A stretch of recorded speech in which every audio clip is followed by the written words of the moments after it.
Había una época en México en la que nadie compraba dulces en la tienda, porque el dulce se hacía en casa, con lo que daba la cosecha, con lo que sobraba de la despensa, y con horas de paciencia frente a la lumbre que hoy ya nadie tiene. No hablamos de las golosinas de fábrica que todos recordamos de la infancia. Hablamos de algo más antiguo, de los dulces que tu abuela hacía con sus propias manos porque comprar un postre era un lujo que la mayoría de las familias no se podía dar. Hoy vamos a recorrer 12 de esos dulces caseros que alimentaron generaciones enteras de mexicanos, y que hoy, en un mundo de chocolates industriales y postres de repostería francesa, prácticamente desaparecieron para siempre. Quédate hasta el final porque el número 1 es el dulce que casi todas las abuelas mexicanas sabían hacer de memoria, y que hoy casi ninguna nieta sabe replicar. Empecemos con la cajeta casera, hecha a fuego lento en la cocina de casa, no comprada en frasco. Se ponía leche de cabra o de vaca con azúcar en una olla de cobre, y se dejaba horas removiendo constantemente hasta que se caramelizaba y espesaba de forma natural, sin conservadores ni espesantes artificiales. El brazo de quien la hacía terminaba adolorido de tanto batir, pero el resultado era un dulce que ninguna marca comercial ha logrado igualar en sabor. Hoy casi nadie tiene el tiempo ni la paciencia para pararse 3 horas frente a una olla removiendo sin parar. Número 2. La palanqueta de cacahuate hecha en casa. Piloncillo derretido a fuego lento hasta formar un caramelo oscuro, mezclado con cacahuates tostados, y extendido rápidamente sobre una superficie plana, antes de que se endureciera, para después cortarla en trozos con las manos casi quemándose. Se hacía en las cocinas rurales para vender los domingos en el mercado, y era el dulce que ayudaba a las familias a completar el gasto de la semana. La palanqueta que se compra hoy en la tienda no se parece en nada a esta, hecha con piloncillo de verdad, y no con azúcar refinada disfrazada. Número 3. El camote en dulce con piloncillo y canela. Camote cocido, y después bañado en un jarabe espeso de piloncillo derretido con rajas de canela, dejado reposar hasta que el camote se impregnaba completamente del sabor dulce y especiado. Era el postre de las tardes de lluvia, cuando no había para comprar nada en la calle, y en casa siempre sobraba algún camote de la despensa. Hoy el camote dulce que conocemos viene de un carrito con silbato, ya preparado industrialmente, muy lejos de la versión casera original. Número 4. La calabaza en tacha hecha en olla de barro. Calabaza de Castilla cortada en trozos grandes, cocida lentamente con piloncillo, canela y a veces un poco de naranja, durante horas hasta que quedaba suave y con un almíbar oscuro y espeso. Era, y sigue siendo en algunas casas, el postre típico de noviembre. Pero la versión de antes se cocinaba en olla de barro sobre leña, no en olla express como se hace ahora, y ese detalle cambiaba completamente el sabor final. Número 5.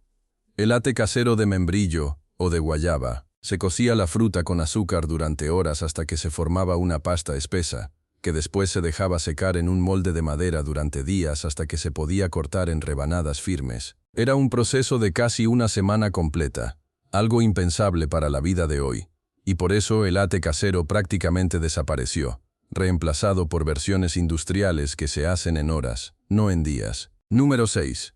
El jamoncillo de leche cortada. Se cortaba leche con un poco de limón hasta separar los sólidos, y esos sólidos se cocinaban con azúcar, hasta formar una pasta blanca que se dejaba enfriar en un molde plano, para después cortarse en cuadritos o rombos. Tenía una textura entre suave y granulada, que ningún dulce industrial ha logrado replicar, y hoy es de los dulces más difíciles de encontrar en cualquier mercado del país. Número 7.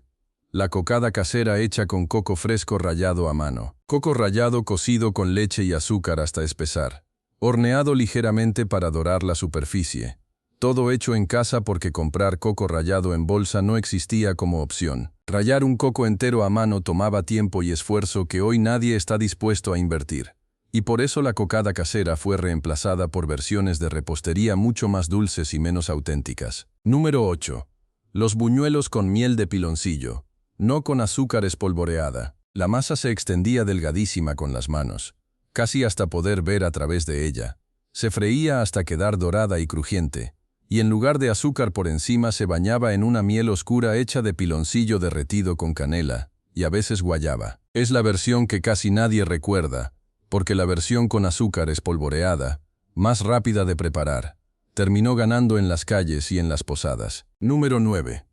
La capirotada dulce tradicional de Cuaresma, hecha con pan duro de días atrás, no con pan fresco comprado especialmente. Se aprovechaba el bolillo que ya nadie quería comer.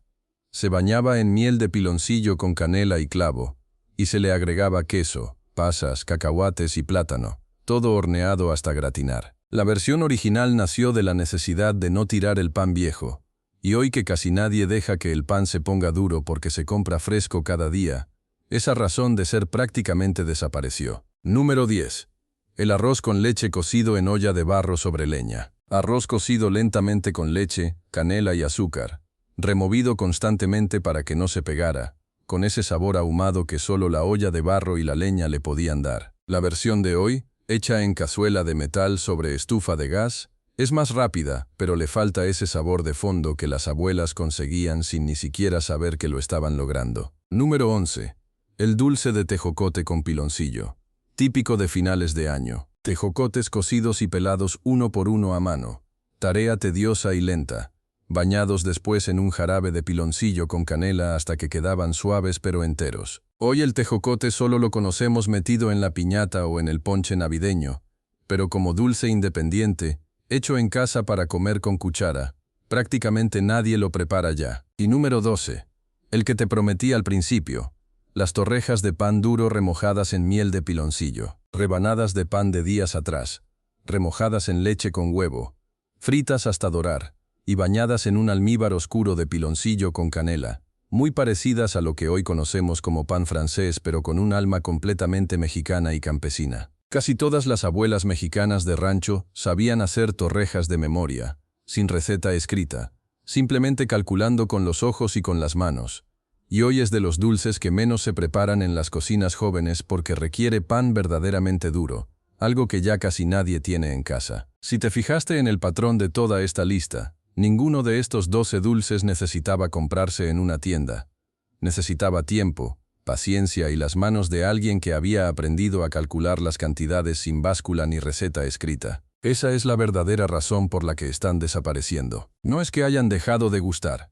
Es que la generación que los sabía hacer de memoria se está yendo, y con cada abuela que se va también una receta entera que nunca quedó escrita en ningún lado. Si este recorrido por los dulces de antes te dejó con antojo de piloncillo y con ganas de preguntarle a tu abuela cómo hacía las cosas, suscríbete, porque en el próximo video vamos a rescatar las bebidas caseras mexicanas que también están a punto de desaparecer, y ese video te va a dejar con más antojo todavía.